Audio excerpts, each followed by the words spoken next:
Today I am going to give a little kind of a message that has profound implications for who we are and how we see ourselves. And it's going to come out of the book of Exodus and looking at,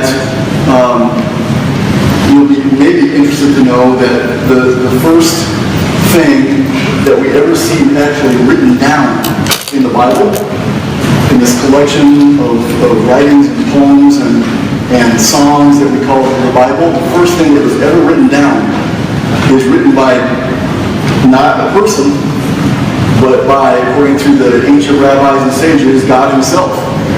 And we're going to take a look at that in the book of Exodus. And we're going to look also at the Ten Commandments. And I want to show you how commandment number 1, number 4, number 10 can have profound impact on the way you kind of view yourself and the way you kind of put yourself in your world. And I'm going to emphasize actually the one commandment that, in my opinion, everyone forgets about. Like everyone remembers, thou shalt not kill, and thou shalt not commit adultery, and thou shalt not steal, and all those. This is the commandment that nobody ever remembers to bring up. In fact, I'm not going to do this, but if I took a poll right now and said, hey, what are the 10 commandments? And you had to write them all down. I'm betting, I would bet, well, I'm not betting, I'm not going to bet, but I would be pretty sure that I might get seven or 8 of them, maybe you get more, but if there is one that's forgotten, it would be this one. And because it's forgotten, in my opinion, at least I see this in my own life, it is the most violated. And because it is the most violated, we've lost a little bit of a sense of what it means to be human. And that's where we're going this morning. Cool? Before I pray, let me just say that it's so good to be here. I want to give a shout out to who, in my opinion, are the smartest people in the entire room. And those are those people that are back behind that wall of technology back there. So Val, Abby, Dave, raise your hand. Raise your hand. Real high, Val. I know who else works in the tech world? Raise your hand, Adam. Who else? I know there's a bunch of you that are involved back there. I'm going to say that without you guys, we couldn't do this, so thank you, and props. I know we had a stressful morning trying to get ready for this, at least I did, because I thought you did, and whatever, but I really want to give you guys props. Okay, I'm going to pray. So let's pray. Father, I pray that you bless this time that we have together now, and I pray that what is said right now would spark the beginnings of conversations in our souls and in our spirits and even with other people that would lead to answers to some of the most fundamental questions we have about who we are. And I pray that you would guide us now in your name. Amen. My name is Jim Martinson. My full name is James Allen Martinson Jr. I'm a junior because my dad was named James Allen Martinson. It's kind of a family name, I guess. Martinson, James was my dad's name, of course. That's where I get the word James. Allen, I think, is my grandfather's name. That's where I get the word Allen. And my name, Martinson, is a Viking term. It's my great-grandfather immigrated to the United States from Oslo, Norway in 1918. And so Martinson is a Viking term. And so I like my meat and I like it raw. And so that's why. So that's my name. If you were to ask me who I am, I would tell you my name. I wouldn't say James A. Martinson. I would say, my name is Jim Martinson. But if you really want to know who I am, is that enough?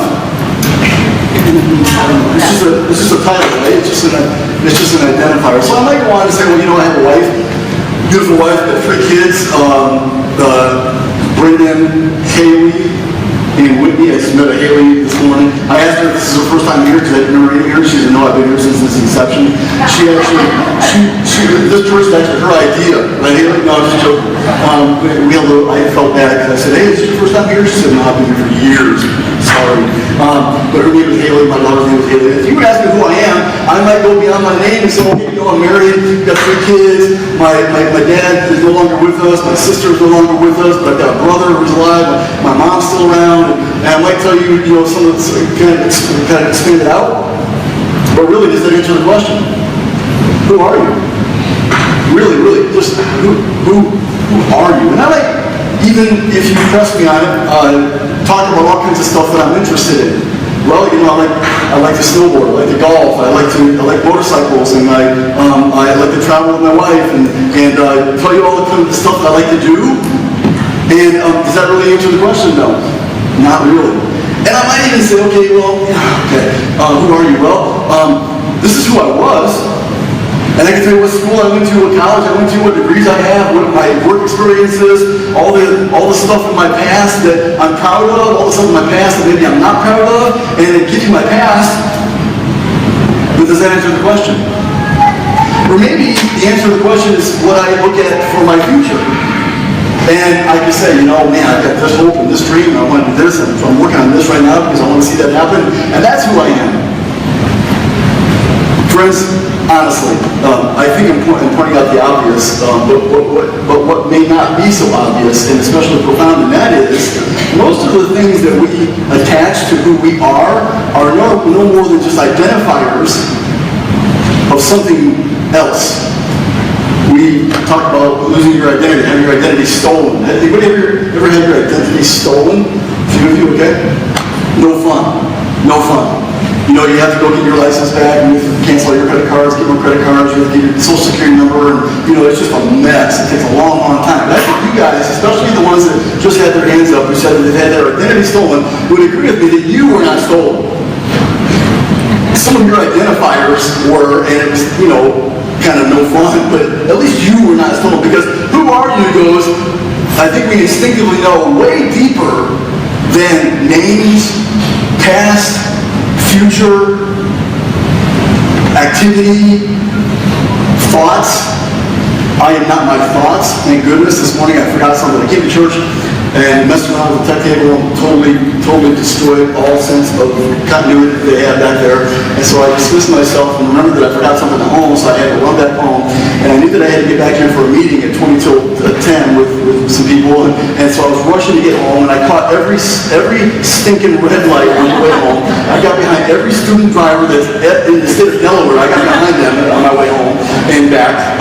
No offense to those who are student drivers. And all of a sudden, morning, let's get out of the car and go for a little drive. People, I swear they were right in front of me, and I could just feel my anger, my impatience, my annoyance going, through the roof. And what's interesting to me is I was driving home and I was thinking about this message and how I got this stuff together. I was thinking, what's interesting is I'm observing myself being annoyed, I'm observing myself being angry, I'm observing myself being irritated, but who's doing the observing? Right? You see, I am not my thoughts. I am not my emotions. And so we instinctively know this, though. We know that we are not all this different. So the question, who are you, is important. And here's the deal. Because we don't know who we are, because we do not know how to answer that question, we tend to try to identify ourselves with things that we are not. And so we look around, and we see what someone else has, and we think, oh, boy, if I just had that, that would define me in ways that I'm not definable right now.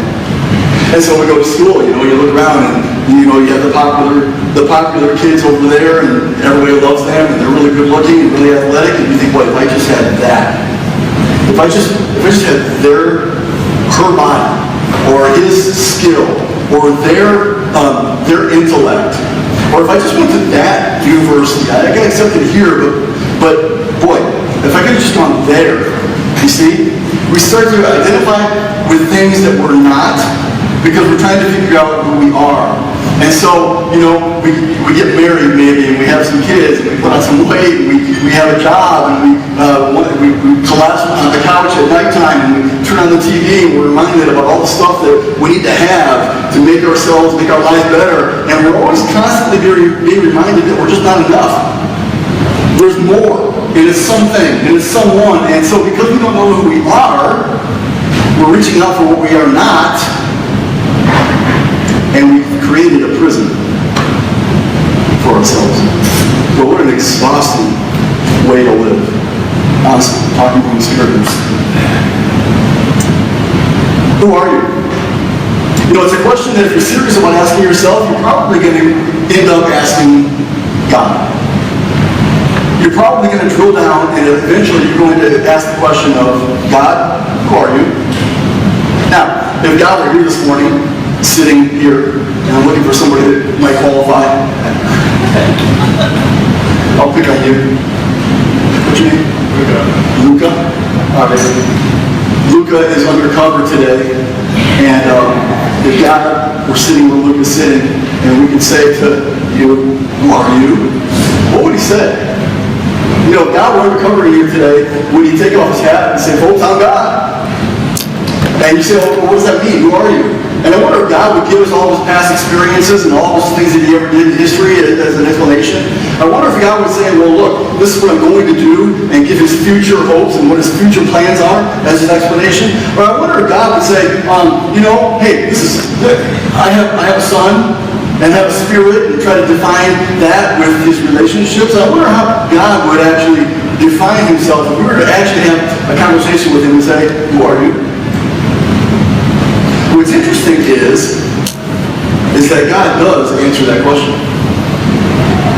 According to the most ancient teachings from rabbis and sages in Jewish history, in Exodus chapter 20, when Moses goes up to the mountain of Mount Sinai, and he's talking with God, and God is giving him the law, the ancient rabbis and sages always believed and taught that everything that was given when it comes to the law can be encapsulated in the relationship and in the statement that God gave Moses when he wrote down the very first thing. And so Exodus chapter 20 verse number 1 starts off by saying this: and God spoke all these words, saying. Now, the ancient Jewish rabbis took that statement right there and said, you know what, everything that follows the Ten Commandments and the entire law of the Torah, which was 613 laws, all of that can be encapsulated in the first, the word they would use is utterance. We would say commandments. A Jewish rabbi would say utterance. And here's the first utterance, friends. Check it out. Verse number 2 in Exodus chapter 20. God says this: I am the Lord your God, who brought you out of Egypt, out of the land of slavery. Now, Jewish rabbis would take a look at that, and you might too, and say, you know what? Who are you, God? Most of what I see up there are identifiers. So let's take out, and the Jewish rabbis did this, let's take out the quantifier of out of the land of slavery, and just read, I am, go ahead to the next slide, I am the Lord your God. Because I took you out of the land of slavery, that's something that happened in the past. So, who are you, God? I am the Lord your God. But they took it even further to say, you know what? He said, I am the Lord your God, but even if he's not my God, he's still the Lord, right? So let's take off your God, and now it reads, I am the Lord. I am Jehovah. But Jehovah is really just a name, right? Like Jim Martinson. Is that really who God is? Is there something more to God? So the Jewish rabbis and the ancient sages looked at this and said, you know what? Let's take out the word Lord and just go with I am. And I am, the Hebrew word is anoche. Anoche meaning I exist. Now this is what's interesting. Well, to me, I don't know if it is to you. This is interesting to me. Is that in the Hebrew language, there is no verb to be in the Hebrew language. There is no verb to be. There's no way to say I am, I was, you were. Just the pronouns were used, and the tense was inferred from the context. And so Jewish rabbis say, you know what, it's not even I am, it's I. And the Jewish rabbis were taught, and by the way, Jesus would have been taught this exact same thing, and we're not going to get there, this is a whole other conversation, but this will explain a lot of what you might read as Jesus teaches through the Gospels. And Jesus would have been taught this as well, that everything that's going to follow, the Ten Commandments, the 613 total commandments, actually 620 when they added 7 more, round off the number, all the commandments, all of the law, all of the Torah can be encapsulated in the first utterance of I. Who are you, God? I. exists. And somehow, friends, we're supposed to believe that everything that follows is an understanding of this first statement. So, the first commandment in Jewish literature, not the first commandment in English literature. Do you guys know this? Does anyone know what the first commandment is? I'm putting on the spot. I didn't expect you to know it. It's okay. It's okay. A lot of us would say, you shall have no other gods before me, because that's the English Ten Commandments. The Jewish Ten Commandments doesn't start with that. The first utterance, the first commandment is this: I am the Lord your God who brought you out of Egypt.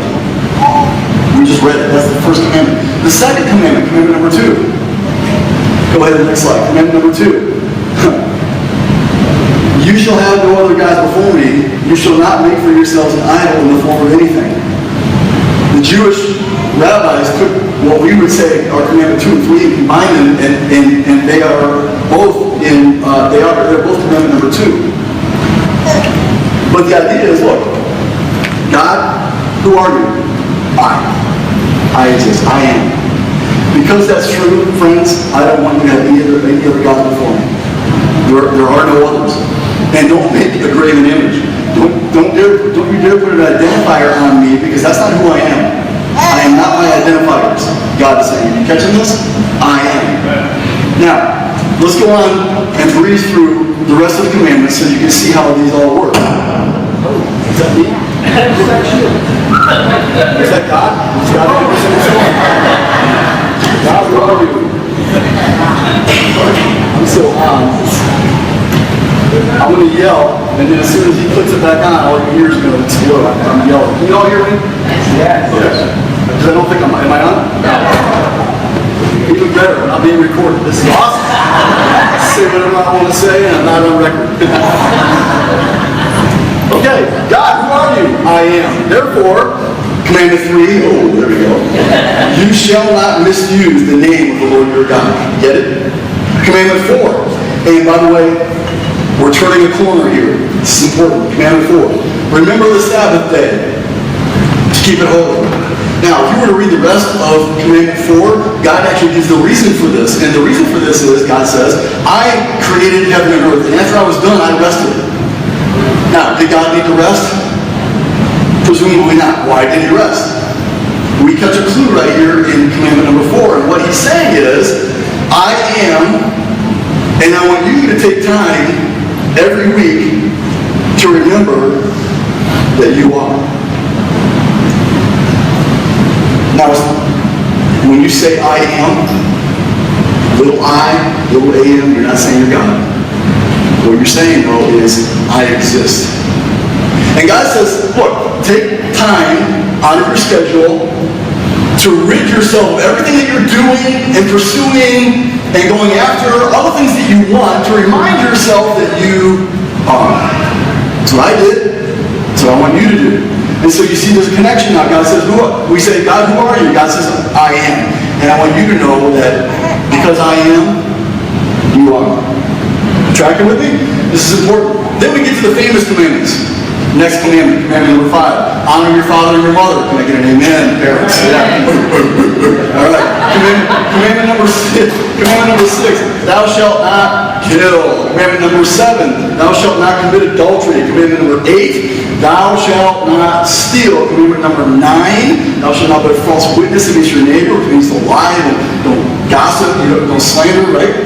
All these commandments are pretty well known. Commandment number 10 is weird. And it's the one that I'm betting you would have forgotten if I would have asked you to write them down. Maybe not, but probably. Commandment number 10 is this. Thou shalt not, what? Covet. Want. Somehow God says, look, because I am, and because you are, I don't want you to want.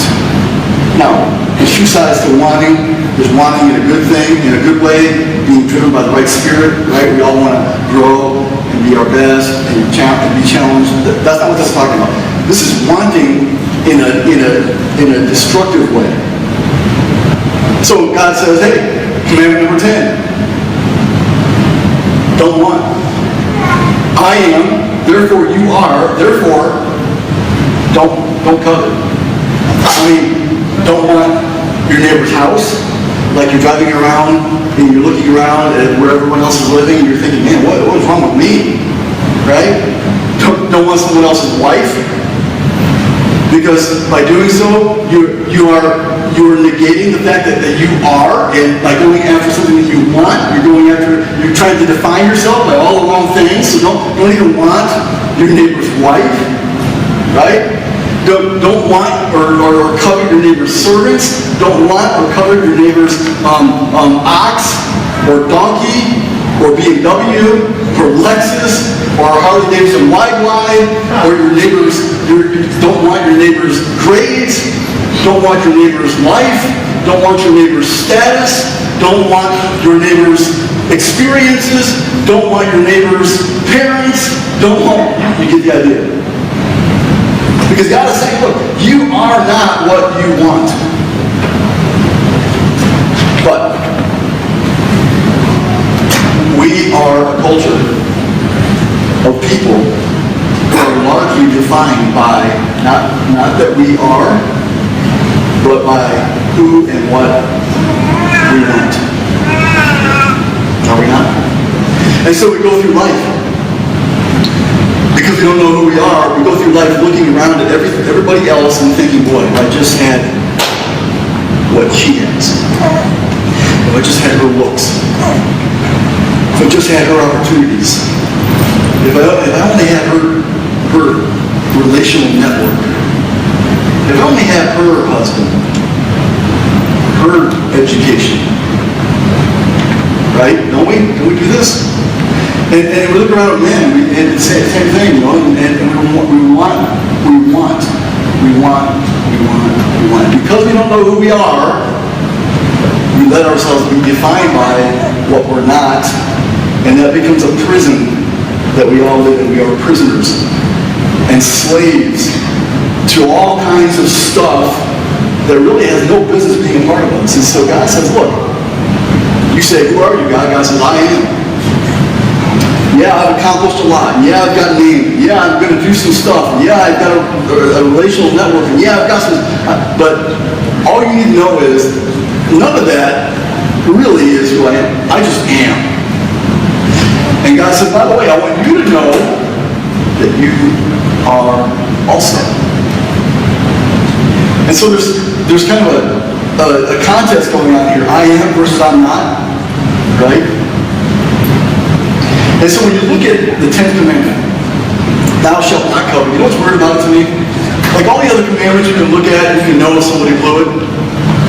Like if I walked into your house and you had a little Buddha on your shelf and I caught you like praying to Buddha, I would see, oh, you engraved an image. You just violated commandment number 2, right?